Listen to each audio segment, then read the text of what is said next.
Que Demon Slayer entrega uma história de muita qualidade e isso você já sabe. Mas será se esse é de fato o fator principal que levou a esse filme não ser só um anime, mas sim uma estratégia de negócios de sucesso? Muito prazer, meu nome é Felipe Passo e você está no Saber Desvendado. Aqui a história de sucesso é só o começo. Eu traduzo o conhecimento tecnológico para ti em uma estratégia que pode ser aplicada no teu dia a dia ou na tua empresa. E assim a gente desvenda o saber aqui.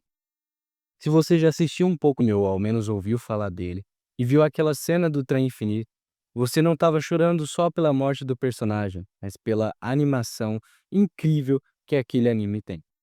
Então, esse vídeo, ele não é para contar sobre a história de Demon Slayer, mas para falarmos sobre como Demon Slayer conta a história.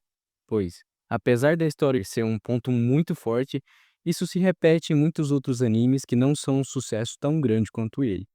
Isso porque o ponto mais forte que Demon Slayer tem é uma engenharia de software extremamente robusta e bem aplicada, que torna um mero anime em um negócio multimilionário. O contexto histórico da história de Demon Slayer é muito interessante, porque ele se passa dentro da era Taisho no Japão, que é quando o moderno e o tradicional se esbarram. É como se fosse quando sua avó aprende a finalmente utilizar o Instagram e acaba postando um story dela tendo acabado de sair do banho com aquela cabeleira toda bagunçada. Então, tá tendo esse choque caótico entre gerações, onde espadas e monges antigos se encontram com bondes e prédios muito modernos.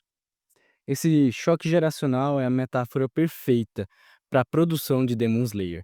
Isso porque é como se os caçadores de demônio representassem o antigo e o vilão Muzan Kibutsiji, com seu terno ocidental, representasse a ameaça moderna que chegava ao Japão para mudar os seus costumes e sua tradição, que era muito forte. Então esse paralelo ele existe ali dentro também.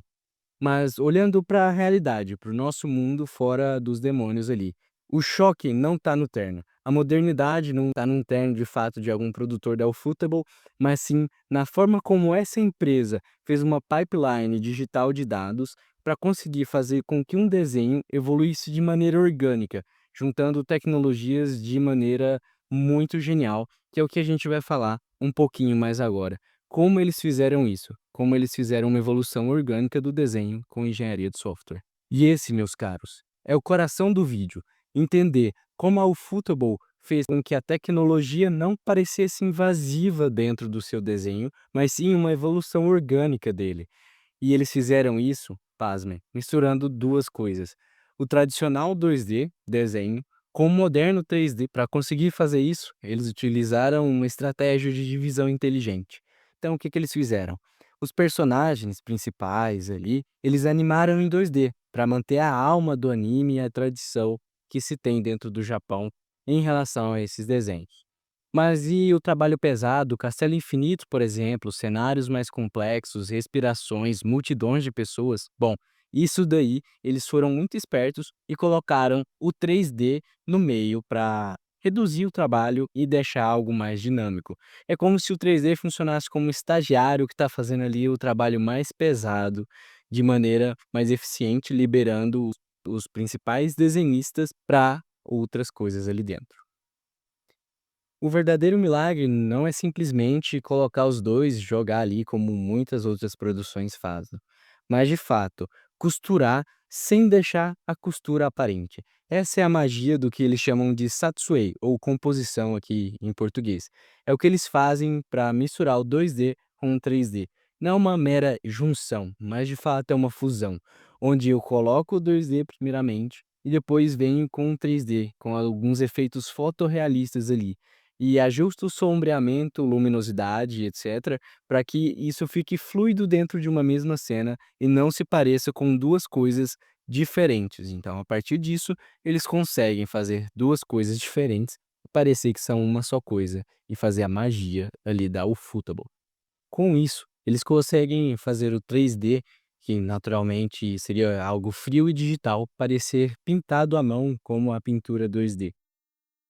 É como se você estivesse usando um filtro do Instagram, mas esse filtro é tão bom que parece que é de fato sua beleza natural.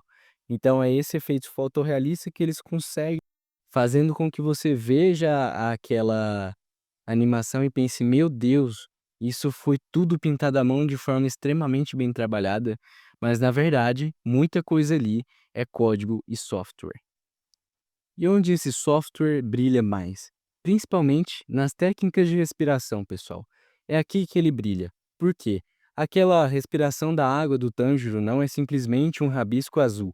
É toda um estudo de partículas que é feito para se colocar no software uma simulação de uma água real. Então aquilo não é bonito só porque foi desenhado, mas porque de fato tem um código ali por trás rodando. Na respiração da água do Tanjiro, com os fluidos, as bolhas, ou na respiração do raio do Zenitsu, que tem aquele efeito de luminosidade bem impactante, ou mesmo na respiração do fogo, que tem aquela intensidade que a gente consegue ver ali dentro.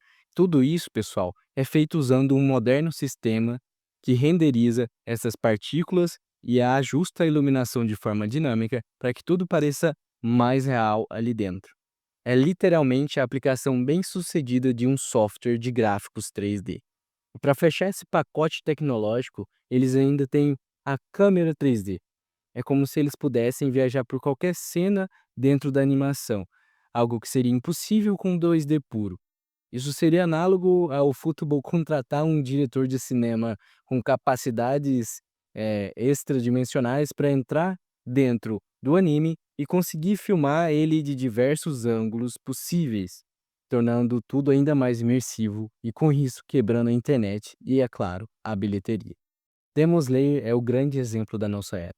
Ao Futebol não só elevou o nível desse anime, mas eles criaram um novo padrão de qualidade e mostraram que se as novas produções quiserem de fato brilhar nas telonas, não depende só de uma história decente, mas de fato de uma pipeline bem estruturada e tecnologicamente eficiente. Ou seja, depende de um padrão de qualidade de software para conseguir evoluir dentro dessa indústria, trazendo efeitos cada vez mais belos e bem feitos. A Ufotable mostrou que, de fato, você precisa de uma história muito boa, mas também precisa de uma arquitetura tecnológica eficiente e inteligente se quiser continuar crescendo. Não chame isso de desenho, então, chame de engenharia do entretenimento. E o Tanjiro, ele é o garoto propaganda da pipeline digital mais milionária do Japão. E aí, quais outros padrões você acha que é um triunfo da tecnologia? Seja dentro do entretenimento, games ou audiovisual, ou dentro das tecnologias do teu dia a dia, como o teu smartphone, ou algum aplicativo que você acha muito interessante, aliás, vamos falar mais um pouco sobre isso. Valeu, até mais. E o saber foi desvendado.